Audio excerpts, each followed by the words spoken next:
As I watch the sun descending and the birds fly home to rest, in the hush when day is ending, that's the hour when I feel blessed. Smoking my pipe, smoking my pipe. Like a whisper through the cornfield comes a gentle evening breeze. At the doorway of my cottage I recall old memories. Smoking my pipe, smoking my pipe. Those far-off places beyond the blue,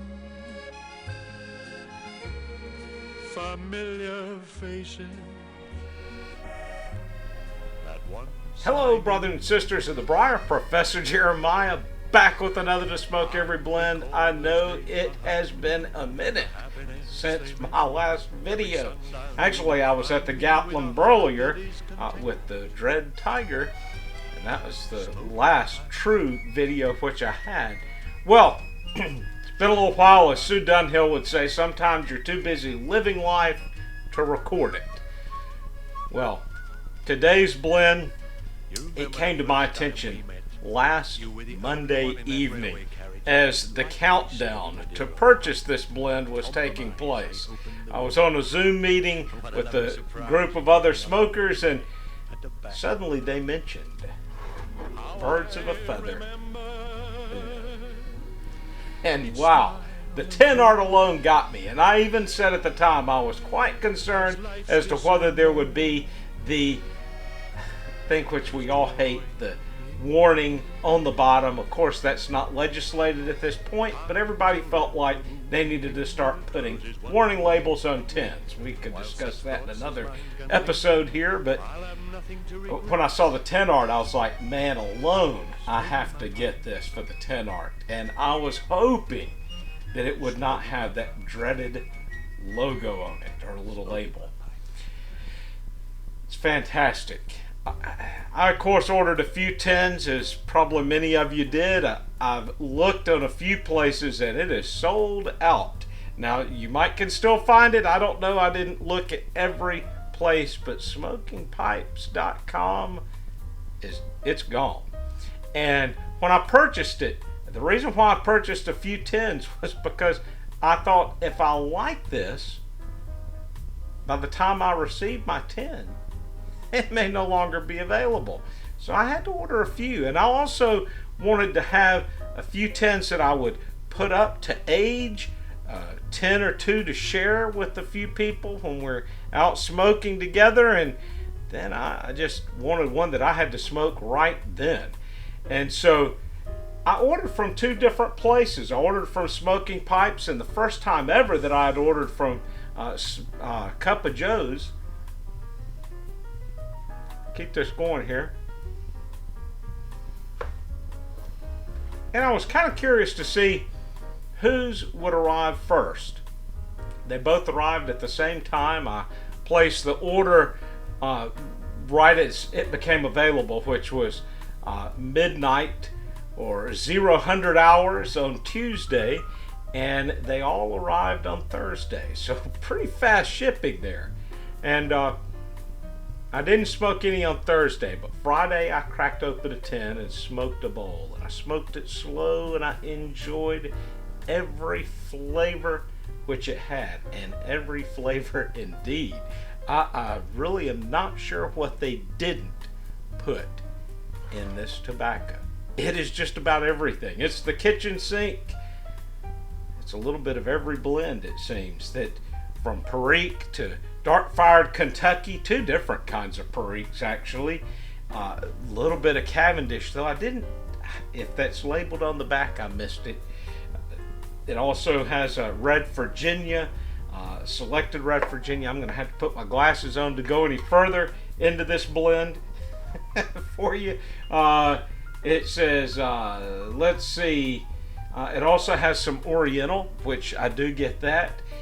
You get just a burst of flavor from that little bit of kind of raisin, apricot type taste, but it's not overwhelming. You get the little peppery mixture of a Perique blend. Now, I will warn you, I smoked a bowl of this a little faster than normal on Saturday evening, and I was close to the end of the bowl, and I started, you kind of start feeling a little, oh man, I'm not feeling too good tonight. And that's when you realize that the nicotine hit has happened. And I normally, because I smoke so often, I didn't think of it as being a nicotine hit until I was just like, why am I feeling like this? And wow, the nicotine hit had happened. But I think it's only going to happen if you're really smoking it fast. I'm just not a person that's a heavy nicotine smoker, but I smoke often enough that it shouldn't really be affecting me. So I normally am about a 5 to 6 bowls a day on a regular basis. Every now and then I have a day that's just so busy and I might only get 2 to 3 bowls in. But the average is about 5 to 6 bowls. And believe it or not, my maximum bowls, period, ever, has been 9 bowls, and it had been 8 for a long time, but I crossed that 9 bowl threshold when I was at the St. Louis Pipe Show, and we were just going at it, and I think I even smoked a couple of cigars in there, so 9 bowls and 2 cigars in a day, that was far more than I've ever done. But I know there's some old timers out there that go to 10 or more bowls a day. Well, this is truly the kitchen sink blend of tobaccos. I mean, it'll knock your socks off, and quite literally if you're smoking too fast. I love it. I didn't really think I would enjoy it as much. Show you when you open it up, you can see this little package in there. I didn't crumple it up, that's the way it was, but I have been in it. And then there was another wrapping, which is in the bottom of it now, but this little black paper was also around it. And it's a crumble cake. And here's 2 of them together. I've already smoked one. If I'm not mistaken, it's 3 of them out together. This pipe right here, to show you how much is in there, it's about that much. The bottom layer of what was left. Let me break these apart. This is missing what I put in this bowl. Look at that. Very nice. Very nice.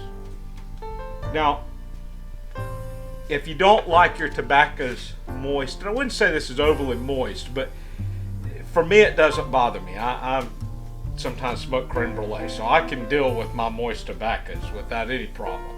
And folks, please quit trying to dry your creme brulee out. It's never going to happen. You could be in the Sahara Desert and it's not going to dry out. I've mentioned that before in one of my creme brulee videos because I lived in sub-Saharan Africa, and creme brulee was the only tobacco that I didn't put in a tin, because I just kept it in a little wooden box on my desk, still do to this day, and it never dried out. So don't worry about that. But as far as this one, for those of you who want it to be just a little drier, you might give it a few minutes on a little saucer.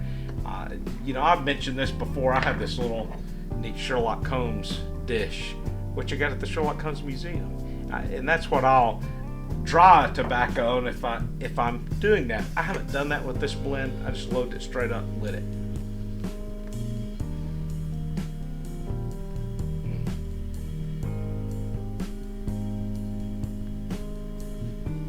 I will say for me, this is more of a sipping blend, though I'm smoking a little faster right now for the video. But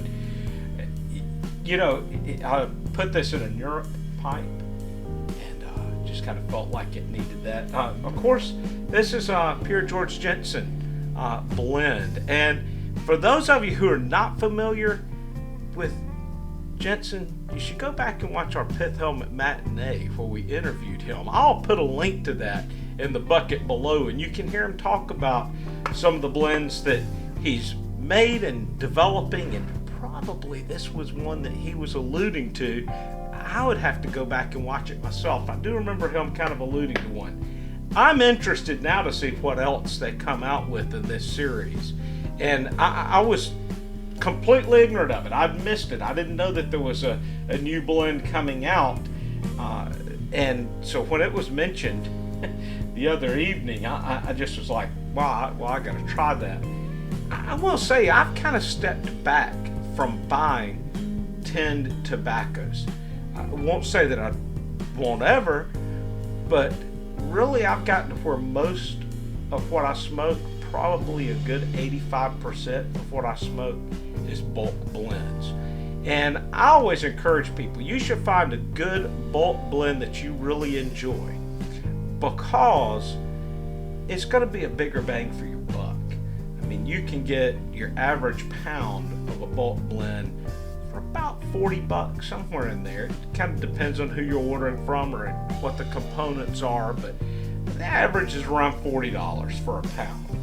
That is going to last you a long time, depending on how frequently you smoke. I go through my vanilla custard, my Father Dempsey, and my Old Professor. I go through those fairly regular. It's kind of scary when you think about it. But anyway, I hope that you have the opportunity to try this blend right here. Birds of a Feather Uno.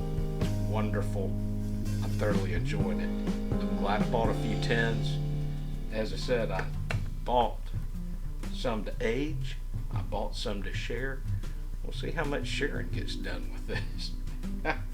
As I told somebody the other evening, I said, well, now my sharing of that tin may just be kind of a, hey, you want to try a little bit of this? Or it could be, hey guys, who wants to try this? That's going to be if it wasn't good. Now I think it's going to be more of that, hey.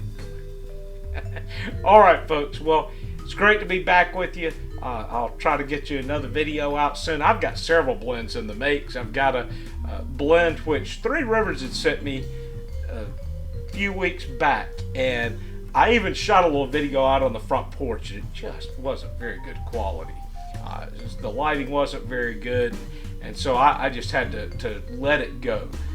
But that blend was a real surprise after I had smoked it. So check back. That's going to be the next blend we'll look at. Well, brothers and sisters, hope you're having a great day. Until next time, God bless.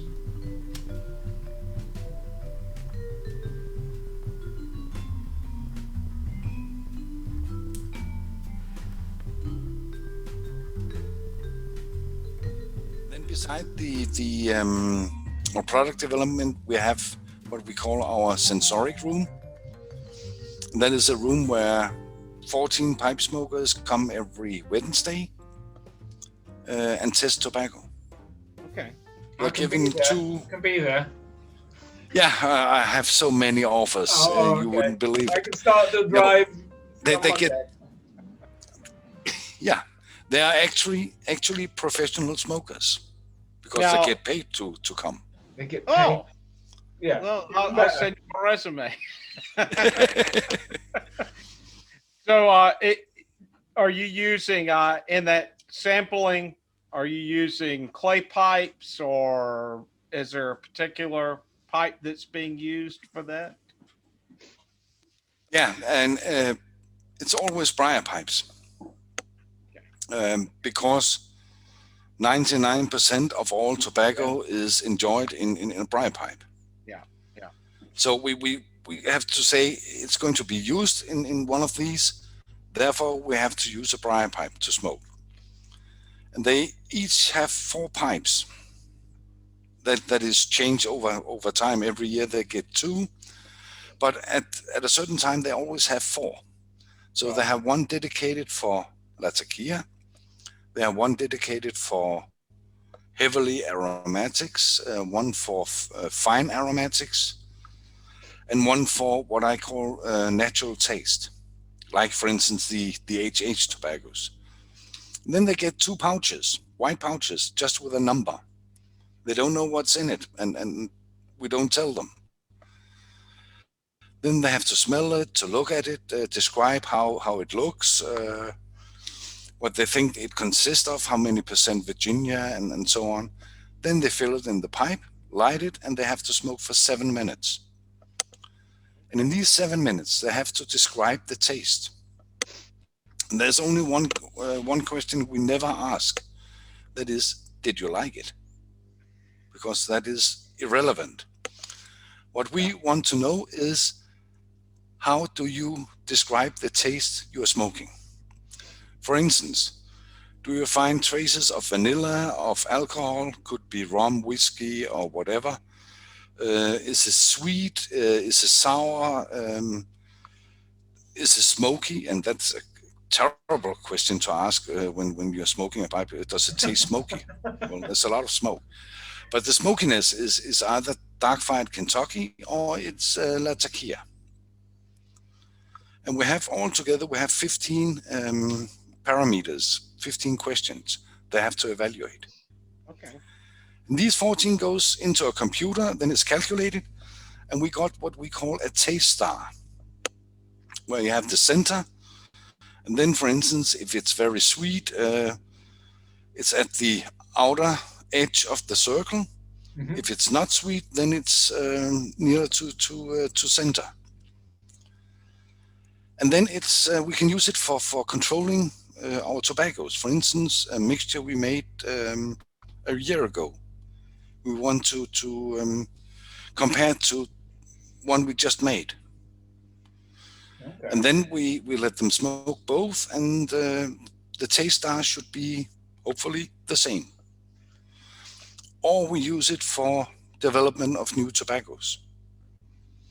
So when we in the group think, well, now we have something, we have the description, we have what we wanted to find in this blend, then we let the guys smoke it. And sometimes it happens, it comes back and, well, not good enough. They didn't find what we intended they should find. So we have to make that impression a bit stronger. Oh, that's very interesting. That's a fascinating piece of work. And they have to